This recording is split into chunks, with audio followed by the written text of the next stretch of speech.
Skinner तथा Thorndike ने अधिगम के लिए पुनर्बलन को क्या माना है? तो इसमें आपका आंसर रहेगा ऑप्शन ए, मूल घटक। ठीक है, नेक्स्ट क्वेश्चन है, विचार या तर्क की अभिव्यक्ति किस शिक्षण स्तर से संबंधित है? तो इसमें आपका आंसर रहेगा ऑप्शन सी, चिंतन स्तर पर विचार और तर्क होता है। ठीक है, नेक्स्ट क्वेश्चन है, छात्रों में सामान्यीकरण की क्षमता का विकास किस स्तर पर होता है? तो इसमें आपका आंसर रहेगा ऑप्शन ए, बोध स्तर पर बच्चा सामान्यीकरण सीख जाता है। ठीक है, नेक्स्ट क्वेश्चन है, समस्या समाधान की क्षमता का विकास शिक्षण के किस स्तर से संबंधित है? तो इसमें आपका आंसर रहेगा ऑप्शन सी, चिंतन स्तर जो है समस्या पर आधारित होता है। नेक्स्ट क्वेश्चन है, विश्लेषण, संश्लेषण तथा मूल्यांकन के उद्देश्य का संबंध किस शिक्षण स्तर से होता है? तो इसमें आपका आंसर रहेगा ऑप्शन ए, चिंतन स्तर से। नेक्स्ट क्वेश्चन है, चिंतन स्तर के प्रतिपादक हंट का पूरा नाम क्या है? तो इसमें आपका आंसर रहेगा option C, Morris B Hunt. Next question है, शिक्षण को नियंत्रित करते हैं? ऑप्शन ए है शिक्षण के सिद्धांत, बी है शिक्षण सूत्र, सी है ए और बी दोनों, डी है इनमें से कोई नहीं। तो इसमें आपका आंसर रहेगा ऑप्शन सी, शिक्षण के सिद्धांत और शिक्षण के सूत्र शिक्षण को नियंत्रित करते हैं। नेक्स्ट क्वेश्चन है, शिक्षण को प्रभावशाली बनाते हैं? तो इसमें आपका आंसर रहेगा ऑप्शन डी, शिक्षण का अनुकरण और अभ्यास, नवीन ज्ञान को पूर्व ज्ञान से जोड़ना। जब हम बच्चे को कुछ पढ़ाना चाहते हैं, कुछ नया सिखाना चाहते हैं, तो उससे पहले उसके पूर्व ज्ञान को जानते हैं, जिससे कि उसका नवीन ज्ञान जोड़ा जा सके। ठीक है, नेक्स्ट क्वेश्चन है, छात्र अधिक सीखते हैं दंड की अपेक्षा प्रशंसा से, बाह्य की अपेक्षा आंतरिक अभिप्रेरणा से, श्रव्य की अपेक्षा दृश्य शिक्षण सामग्री से, या उपयुक्त सभी से? तो इसमें आपका आंसर रहेगा ऑप्शन डी। नेक्स्ट क्वेश्चन है, छात्र सही अनुक्रिया से प्राप्त करते हैं? तो इसमें आपका आंसर रहेगा ऑप्शन डी, जब छात्र सही अनुक्रिया करते हैं तो उन्हें अभिप्रेरित किया जाता है, पुनर्बलन दिया जाता है, प्रतिपुष्टि दी जाती है, उनकी प्रशंसा की जाती है। ठीक है, नेक्स्ट क्वेश्चन है, शिक्षण के सामान्य सिद्धांत हैं? आपको पता ही है कि जो शिक्षण है उसके कुछ सिद्धांत होते हैं। ठीक है, तो इसमें आपका आंसर रहेगा ऑप्शन डी, अनुकूलता का सिद्धांत, सक्रियता का सिद्धांत, निश्चित उद्देश्य का सिद्धांत, ये शिक्षण के सिद्धांत हैं। ठीक है, नेक्स्ट क्वेश्चन है, शिक्षण के मनोवैज्ञानिक सिद्धांत हैं? ऑप्शन ए है अभ्यास का सिद्धांत, बी है अनुकूल वातावरण का सिद्धांत, सी है नियोजन का सिद्धांत, डी है मूर्त से अमूर्त की ओर। तो इसमें आपका आंसर रहेगा ऑप्शन ए। नेक्स्ट क्वेश्चन है, शिक्षण सूत्र निम्नलिखित में से कौन सा है? तो इसमें से आपका आंसर रहेगा ऑप्शन ए, प्रत्यक्ष से अप्रत्यक्ष की ओर शिक्षण का सूत्र है।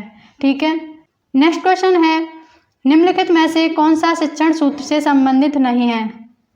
ऑप्शन ए है पूर्ण से अंश की ओर, बी है विश्लेषण से संश्लेषण की ओर, सी है अभिवृत्ति एवं अभ्यास, डी है मूर्त से अमूर्त की ओर। तो इसमें आपका आंसर रहेगा ऑप्शन सी। नेक्स्ट क्वेश्चन है, निम्नलिखित में से सही शिक्षण सूत्र कौन सा है? आपसे पूछा गया है। ऑप्शन ए है सरल से जटिल की ओर, बी है विशिष्ट से सामान्य की ओर, सी है अमूर्त से मूर्त की ओर, डी है अनुभूति से युक्ति की ओर। तो इसमें से जो शिक्षण का सूत्र है वो है ऑप्शन ए, सरल से जटिल की ओर। आपके मॉडल पेपर में आंसर गलत दिया हुआ है, उन्होंने सी दिया हुआ है, जबकि मूर्त से अमूर्त की ओर सही शिक्षण सूत्र है। ठीक है, नेक्स्ट क्वेश्चन है, बाल केंद्र शिक्षा का प्रचलन किसकी देन है? तो इसमें आपका आंसर रहेगा ऑप्शन ए, ये साइकोलॉजी की देन है। चाइल्ड सेंटर्ड एजुकेशन साइकोलॉजी की देन है। नेक्स्ट क्वेश्चन है, तत्परता का सिद्धांत किससे संबंधित है? तो इसमें आपका आंसर रहेगा ऑप्शन सी, थॉर्नडाइक ने 3 नियम दिए हैं, तत्परता का नियम, अभ्यास का नियम और प्रभाव का नियम। नेक्स्ट क्वेश्चन है, प्रयोजन परक उद्देश्य शिक्षण आकस्मिक शिक्षण से सर्वदा उत्तम होता है, ऐसा किसने कहा है? तो इसमें आपका आंसर रहेगा विलियम वुडवर्थ ने। नेक्स्ट क्वेश्चन है, शिक्षण अधिगम को निम्नलिखित घटक प्रभावित करते हैं? तो शिक्षण के सामान्य सिद्धांत, शिक्षण के मनोवैज्ञानिक सिद्धांत, शिक्षण के सूत्र, ये सभी शिक्षण अधिगम को प्रभावित करते हैं। आंसर रहेगा डी। आगमन से निगमन की ओर क्या है? शिक्षण सूत्र है, शिक्षण प्रविधि है, या शिक्षण की विधि है, या शिक्षण सिद्धांत है? तो आगमन से निगमन की ओर शिक्षण सूत्र है, जिसे उदाहरण से सूत्र की ओर जाता है। नेक्स्ट क्वेश्चन है, निम्न में से किसने कहा कि कोई भी अधिगम का सिद्धांत अपने आप में पूर्ण नहीं है? तो इसमें आपका आंसर रहेगा option C, William H Burton और N.L. गेज ने कहा है कि कोई भी अधिगम का सिद्धांत अपने आप में पूर्ण नहीं है, इसीलिए अधिगम के बहुत सारे सिद्धांत हैं। नेक्स्ट क्वेश्चन है, शिक्षण में अधिक सफल हुए? ऑप्शन ए है अधिगम के सिद्धांत, बी है प्रतिमान, सी है अधिगम परिस्थितियां, डी है इनमें से कोई नहीं।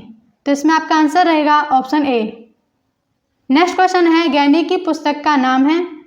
तो गैनी की जो पुस्तक है उसका नाम है कंडीशंस ऑफ लर्निंग। नेक्स्ट है, गैनी ने अपनी पुस्तक अधिगम परिस्थितियां कंडीशन ऑफ लर्निंग बुक में कितनी अधिगम परिस्थितियों का वर्णन किया है? तो इसमें आपका आंसर रहेगा ऑप्शन बी, 8 का। रॉबर्ट गैनी ने अपनी बुक में 8 प्रकार बताए हैं, जिन्हें उन्होंने सरल से कठिन के क्रम में बताया है, और उन्होंने ये भी बताया कि अधिगम का प्रत्येक प्रकार अपने से पहले वाले अधिगम से संबंधित होता है, यानी नए प्रकार का अधिगम करने से पहले उससे पहले प्रकार के अधिगम का ज्ञान होना आवश्यक है, ऐसा रॉबर्ट गैनी ने कहा है। इन्होंने जो 8 प्रकार बताए हैं उसमें पहला प्रकार है सांकेतिक अधिगम, दूसरा है उद्दीपन अनुक्रिया अधिगम, तीसरा है सरल श्रृंखला अधिगम, जो चौथा है वो है शाब्दिक साहचर्य अधिगम, और पांचवा विभेदीकरण अधिगम, और जो छठा है वो है संप्रत्यय अधिगम, और सातवां है नियम अधिगम, और आठवां जो कि सबसे उच्च है वो है समस्या समाधान अधिगम। ठीक है, ये 8 प्रकार उन्होंने बताए हैं जो कि सरल से और कठिन की ओर हैं। ठीक है, याद रखेंगे। नेक्स्ट क्वेश्चन है, शिक्षण युक्तियों की दृष्टि से I.K. डेविस ने कितनी परिस्थितियों को महत्व दिया है? तो इसमें आपका आंसर रहेगा ऑप्शन सी। नेक्स्ट क्वेश्चन है, शिक्षण क्रियाओं में मुख्य लक्ष्य होता है अधिगम परिस्थितियों को उत्तम करना, या शिक्षण मॉडल की खोज करना, या कठोर उपागम का प्रयोग करना, या इनमें से कोई नहीं। तो इसमें आपका आंसर रहेगा ऑप्शन ए, शिक्षण क्रियाओं में मुख्य लक्ष्य जो है अधिगम परिस्थितियों को प्रभावशाली और उत्तम करना होता है। नेक्स्ट क्वेश्चन है, अधिगम के रूप माने जाते हैं? तो इसमें आपका आंसर रहेगा ऑप्शन डी, ज्ञानात्मक जो कि माइंड से रिलेटेड है, भावात्मक जो कि इमोशन से रिलेटेड है, क्रियात्मक जो कि एक तरह से मोटर स्किल्स हैं। ठीक है, नेक्स्ट क्वेश्चन है, ज्ञानात्मक क्रियाएं हैं? ऑप्शन ए है ज्ञान की, बी है करने की, सी है अनुभूति की, डी है उपयुक्त सभी। तो इसमें आपका आंसर रहेगा ऑप्शन ए, ज्ञानात्मक क्रियाएं ज्ञान की, करने से रिलेटेड मोटर क्रियात्मक है, और अनुभूति से रिलेटेड भावात्मक है। ठीक है, नेक्स्ट क्वेश्चन है, गैनी ने अधिगम परिस्थितियों का वर्णन कब किया? तो इसमें आपका आंसर रहेगा ऑप्शन ए, किसी किसी बुक में 1964 में भी मिलता है। नेक्स्ट क्वेश्चन है, गैनी ने कहा कि छात्र की अनुक्रियाओं का संबंध डैश से होना चाहिए? तो इसमें आपका आंसर रहेगा ऑप्शन सी, छात्र की अनुक्रियाओं का संबंध अधिगम के उद्देश्य से होना चाहिए। नेक्स्ट क्वेश्चन है, गैनी की पहली परिस्थिति कौन सी है? आपसे पूछा गया है कि जो अधिगम की 8 स्टेज बताई हैं उसमें से पहली कौन सी है?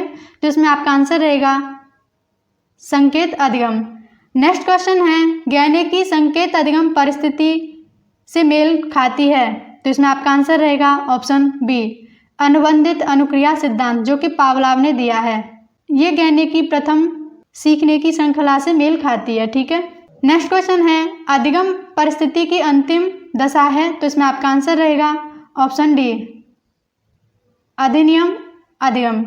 नेक्स्ट क्वेश्चन है, अधिनियम अधिगम के लिए पूर्व परिस्थिति का ज्ञान होना आवश्यक है? तो जो अधिनियम अधिगम या जो समस्या समाधान है वो टॉप लेवल की लर्निंग है, इससे पहले की 7 अधिगम दशाओं का ज्ञान होना चाहिए। तो आंसर रहेगा डी, संकेत, प्रत्यय और अनुक्रिया अधिगम। ठीक है, नेक्स्ट क्वेश्चन है, प्रत्यय अधिगम शिक्षण की किस स्तर से संबंधित है? तो इसमें आपका आंसर रहेगा ऑप्शन बी चिंतन स्तर से। नेक्स्ट क्वेश्चन है अभिक्रमित अनुदेशन में गैनीय की कौन सी परिस्थिति जुड़ी हुई है। जो अभिक्रमित अनुदेशन है जो कि स्किनर के द्वारा दिया गया है, ये गैनीय की किस परिस्थिति से जुड़ा हुआ है। तो इसमें आपका आंसर रहेगा अनुक्रिया उद्दीपन, जो कि आपकी दूसरी स्टेज है गैनीय के द्वारा दी हुई।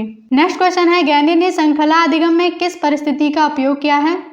तो इसमें आपका आंसर रहेगा ऑप्शन सी शाब्दिक श्रृंखला और अशाब्दिक श्रृंखला दोनों का। नेक्स्ट क्वेश्चन है गैनीय के अनुसार अधिगम की 5वीं परिस्थिति है। तो अधिगम की 5वीं परिस्थिति होती है विभेदीकरण, ऑप्शन ए। संप्रत्यय अधिगम जो होता है वो होती है 6वीं, ठीक है। संकेत पहली अवस्था ही होती है, ठीक है। नेक्स्ट क्वेश्चन है गैनीय के अनुसार अधिगम ऊंची अवस्था है। अधिगम की सबसे ऊंची अवस्था है समस्या समाधान, आंसर रहेगा डी। नेक्स्ट क्वेश्चन है कार्य विश्लेषण कितने शब्दों से मिलकर बना है। तो कार्य विश्लेषण 2 शब्दों से बना है, कार्य और विश्लेषण, आंसर रहेगा ए।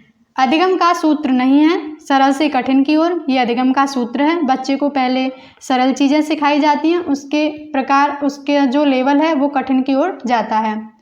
बी है विशिष्ट से सामान्य की ओर, ये आपका अधिगम का सूत्र नहीं है। अधिगम का सूत्र होता है सामान्य से विशिष्ट की ओर, आंसर रहेगा बी। नेक्स्ट क्वेश्चन है कार्य विश्लेषण के अंतर्गत विश्लेषण के साथ डैश की क्रिया भी सम्मिलित होती है। तो इसमें आपका आंसर रहेगा ऑप्शन बी विश्लेषण के साथ संश्लेषण की क्रिया सम्मिलित होती है। नेक्स्ट क्वेश्चन है आई के डेविस ने कार्य विश्लेषण की मुख्य विशेषताएं बताई हैं। तो इसमें आपका आंसर रहेगा ऑप्शन सी 4। नेक्स्ट क्वेश्चन है कार्य विश्लेषण के मुख्य तत्व हैं। तो इसमें आपका आंसर रहेगा ऑप्शन ए। नेक्स्ट क्वेश्चन है अधिकतर विद्वानों ने कार्य विश्लेषण को कितने प्रकार से बताया है। तो इसमें आपका आंसर रहेगा ऑप्शन बी।